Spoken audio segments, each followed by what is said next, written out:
एक छोटे से गांव में अर्जुन नाम का एक लड़का रहता था। अर्जुन के सपने बहुत बड़े थे, लेकिन उसकी एक बड़ी कमजोरी थी, सुबह देर से उठना और हर काम को टालना। कल कर लेंगे, यही उसकी आदत बन चुकी थी।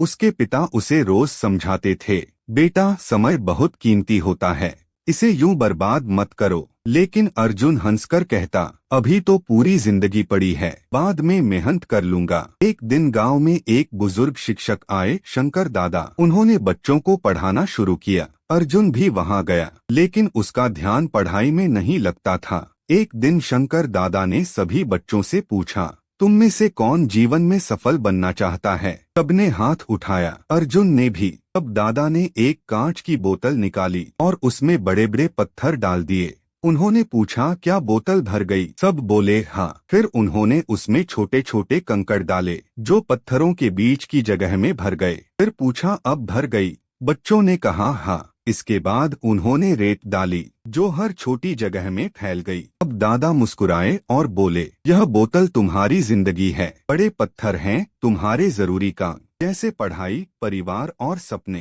कंकड़ हैं छोटे काम और रेत है बेकार की चीजें, जैसे समय बर्बाद करना। अर्जुन ध्यान से सुन रहा था। दादा ने आगे कहा, अगर तुम पहले रेत डालोगे तो बड़े पत्थरों के लिए जगह नहीं बचेगी, यानी अगर तुम अपना समय बेकार चीजों में खर्च करोगे तो अपने सपनों के लिए समय ही नहीं मिलेगा। ये बात अर्जुन के दिल में उतर गई। उस रात अर्जुन सो नहीं पाया। वह सोचता रहा, मैं भी तो अपना समय बर्बाद कर रहा हूँ। अगर ऐसे ही चलता रहा तो मैं कभी सफल नहीं बन पाऊंगा। अगले दिन से अर्जुन ने फैसला किया, अब वह समय की कदर करेगा। वह सुबह जल्दी उठने लगा, समय पर पढ़ाई करने लगा, मोबाइल और बेकार चीजों में समय कम करने लगा। शुरुआत में बहुत मुश्किल हुई।